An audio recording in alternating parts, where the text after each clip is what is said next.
அஸ்ஸலாமு அலைக்கும். வணக்கம் நண்பர்களே.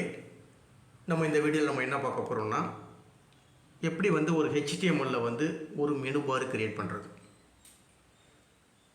இப்போ எக்ஸாம்பிளுக்கு ஹோம்னு ஒரு பட்டன் ஒன்று இருக்குன்னு, அதே மாதிரி எபோட் அஸ், அதே மாதிரி கான்டாக்ட். இந்த டாப்பில் இந்த மாதிரி எனக்கு ஒரு 3 பட்டன் வேணும்னு வச்சுங்களேன். அதை எப்படி கிரியேட் பண்ணுறது சொல்லி பார்ப்போம் இந்த வீடியோவில்.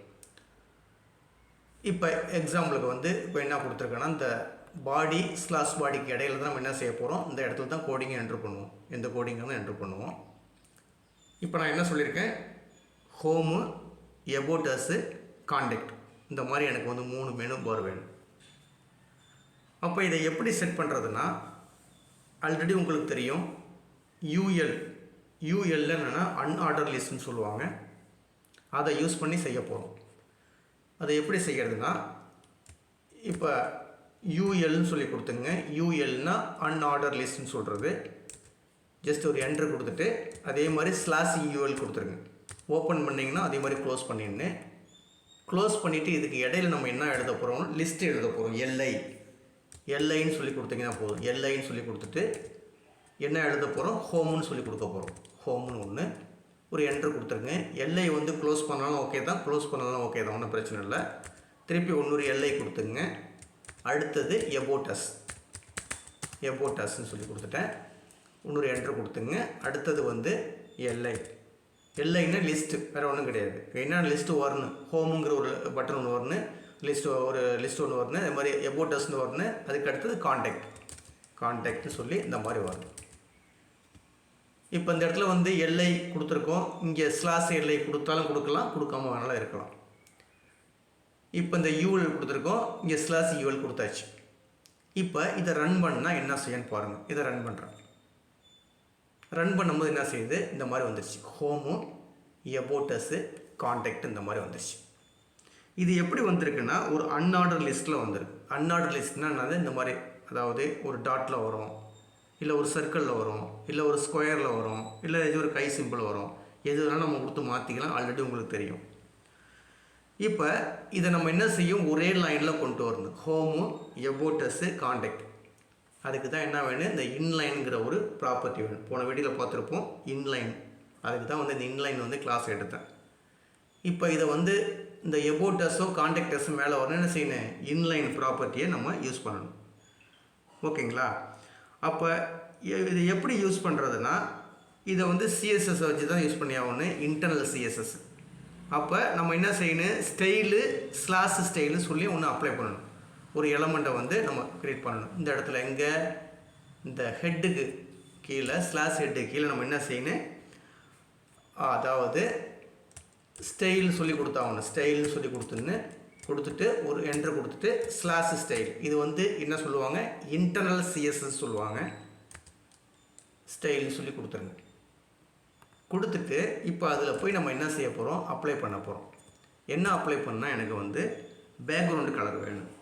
அந்த 3 டெக்ஸ்ட்டுக்கும் எல்ஐ என்ன யூஸ் பண்ணியிருக்கோம், எல்ஐன்னா லிஸ்ட்டில் உள்ள, இப்போ மொத்தம் 3 லிஸ்ட்டு க்ரியேட் பண்ணியிருக்கோம். ஒன்று ஹோமு, எபோட் அஸ், அடுத்தது கான்டாக்ட். இந்த 3க்கு என்ன செய்யணும், பேக்ரவுண்ட் கலரை செட் பண்ணணும். டிஸ்பிளே ப்ராப்பர்ட்டி என்னத்தில் இருக்குன்னு, இன்லைனில் இருக்குன்னு.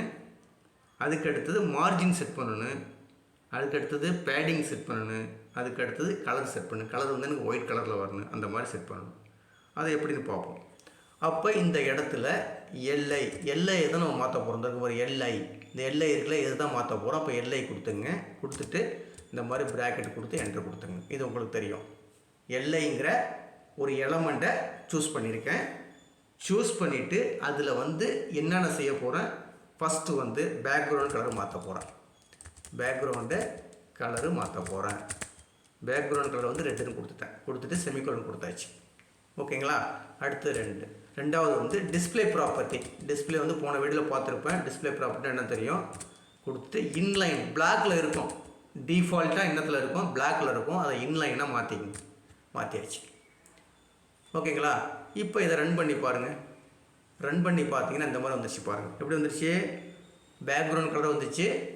ஹோமு, எபோட் அஸ், கான்டாக்ட் எல்லாமே ஒன்றா பின்னிக்கிட்டு கிடக்கு. ஒரே லைனில் பக்கத்துக்கு பதில் அப்படி பின்னிட்டு இருக்கு. அதை என்ன செய்யணும், கொஞ்சம் டிஸ்டன்ஸ் வேணும். அந்த டிஸ்டன்ஸை கொண்டு வரதுக்கு தான் என்ன செய்ய போகிறோம், மார்ஜினை யூஸ் பண்ண போகிறோம். எனக்கு வந்து என்ன செய்யணும், ஹோமுக்கும் எபோட்டஸ்க்கும் கொஞ்சம் இடைவெளி வேணும், எபோட்டஸுக்கும் கான்டாக்டுக்கும் கொஞ்சம் இடைவெளி வேணும். அப்போ இதை எப்படி செட் பண்ணுறது தான், அதுக்கு தான் என்ன வேணும், எனக்கு இந்த இடத்துல போய் மார்ஜின் செட் பண்ண போகிறோம். மார்ஜின் இந்த இடத்துல மார்ஜின் கொடுக்க போகிறோம்.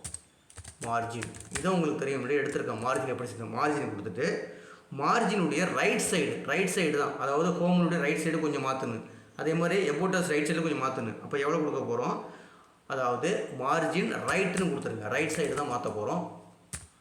ரைட்ஸ் கொடுத்துட்டு எவ்வளவு 20 பிக்சல் சொல்லி கொடுத்துட்டு ஒரு செமிகோலன் கொடுத்துங்க. ஓகேங்களா, கொடுத்துட்டு இப்போ ரன் பண்ணி பாருங்கள். ரன் பண்ணி பார்த்தீங்கன்னா கொஞ்சம் நான் வந்து பாருங்கள், ஹோமு எபோட்டஸு கான்டாக்ட் என்ன செஞ்சு கொஞ்சம் தள்ளி வந்துருச்சு. ஓகேவா, எனக்கு இன்னும் கொஞ்சம் பெருசாக வேணும்னா இந்த பேடிங்னா இந்த அதாவது பேக்ரவுண்டுடைய பேடிங், ஹோம் வந்து சென்டரில் இருக்கும், கொஞ்சம் மேலே கிளியராக கொஞ்சம் பேடிங் வந்து கொஞ்சம் பெருசாக இருக்கும். அந்த பேடிங்கை பண்ணி பாருங்கள். பேடிங் வந்து ஒரு 5 பிக்சல் கொடுத்து பாருங்கள், இல்லை 10 பிக்சல் கொடுத்து பாருங்கள். இப்போ இந்த இடத்துல பாருங்கள், ஒன்று கிளிக் பண்ணிக்கிறேன், வெளியே வந்துடுறேன். வந்துட்டு இந்த இடத்துல பேடிங் கொடுக்க போகிறோம். பேடிங் கொடுத்துட்டு எனக்கு வந்து ஒரு 5 பிக்சல் கொடுத்து பாருங்கள். ஓகேங்களா, அடுத்தது ஃபாண்ட்டினுடைய கலர் எப்படி இருக்குது, என்னத்தில் இருக்குது, பிளாக்கில் இருக்குது. இங்கே பிளாக்கில் இருக்குது, கொஞ்சம் தனி கொஞ்சம் அதிகமாக வந்துச்சு பார்த்தீங்களா, அப்போ கொஞ்சம் பார்க்குறது நீட்டாக இருக்கும். இதில் ஃபேஸ் வந்து ஒன்று நவுத்துறதுலாம் நவுத்திங்க, இல்லை இப்படி இருந்தாலும் ஓகே தான். இப்போ பாருங்கள், ஃபேஸ் ஒன்று கொஞ்சம் நவரணும் நவுத்திக்கலாம். நீங்கள் இந்த இடத்துல வந்து எனக்கு மார்ஜின் வந்து 30 வேணும், 30 கொடுத்துங்க, கொஞ்சம் தள்ளி வரும். சப்போஸ் தேவைப்பட்டுச்சுன்னா 30 கொடுத்துங்க. அடுத்தது பேடிங் ஒன்று கொஞ்சம் பெருசாக வேணாலும் ஆக்கிக்கலாம், 10 கொடுத்து பாருங்கள். பேடிங் 10 கொடுத்து பாருங்கள். அடுத்தது ஃபாண்ட்டு கலர்னு கொடுத்தா போதும். கலர்னு கொடுத்துட்டு எனக்கு ஒயிட்டில் வேணும், ஃபாண்ட்டினுடைய கலர் வந்து எனக்கு ஒயிட்டில் வேணும், அதே ஒரு செமிகோலன் கொடுத்துங்க. இப்போ ரன் பண்ணி பாருங்கள். ரன் பண்ணி பார்த்தீங்கன்னா கொஞ்சம் பார்க்குறது நீட்டாக இருக்கும். ஹோம் வந்துருச்சு, எபோட்டஸ் வந்துருச்சு, கான்டாக்ட் வந்துருச்சு.